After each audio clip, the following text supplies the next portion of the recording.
ধেমাজি জিলাৰ খাদ্য অসামৰিক যোগান আৰু গ্ৰাহক পৰিক্ৰমা বিভাগৰ বৃহৎ বেমেজালি।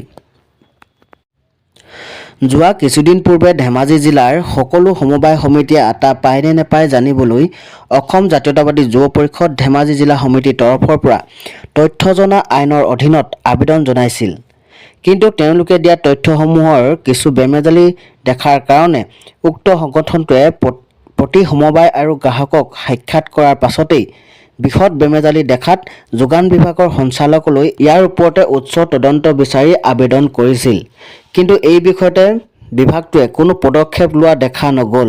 সেয়েহে অহা 10 নৱেম্বৰ তাৰিখে যোগান বিভাগৰ বিৰুদ্ধে এক প্ৰতিবাদী কাৰ্যসূচী হাতত লোৱাৰ কথা সংবাদ মাধ্যমৰ আগত প্ৰকাশ কৰিছে সংগঠনটোৰ কেন্দ্ৰীয় সমিতিৰ সভাপতি উজ্জ্বল কুমাৰ চুতীয়ে। খাদ্য অসামৰিক যোগান আৰু গ্ৰাহক পৰিক্ৰমা বিভাগক আমি এখন তথ্য জনা আইনৰ অধীনত আবেদন জনাইছিলোঁ যে তেখেতলোকৰ যিসমূহ সমবায় আছে ধেমাজি, সেই সমবায় সমিতিসমূহলৈ প্ৰতিমাহে আটা আবণ্টন দিয়েনে।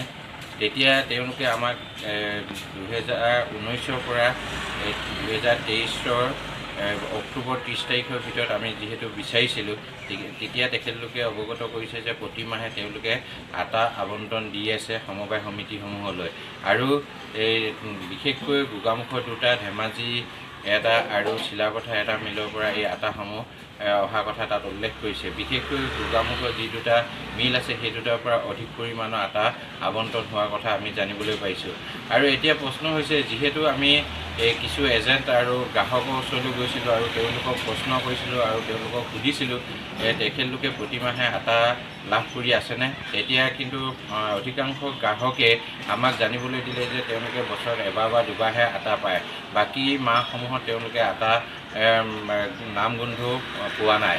আৰু এজেণ্টসকলো ঠিক সেই তেনেদৰে আমাক প্ৰশ্ন উত্তৰ দিছে। আমি সেইকাৰণে এই বিষয়ে যি সঞ্চালক যোগান বিভাগৰ সঞ্চালক আছে, সঞ্চালকক 13/10 এখন আবেদন জনাইছিলোঁ যাতে ইয়াৰ ওপৰত এটা উচ্চ পৰ্যায়ৰ তদন্ত হওক আৰু যদি এই যিসকল লোকে এই গ্ৰাহকক আটাসমূহ নিয়মিতমতে দিয়া নাই তেওঁলোকৰ ওপৰত ব্যৱস্থা গ্ৰহণ কৰিবৰ কাৰণে।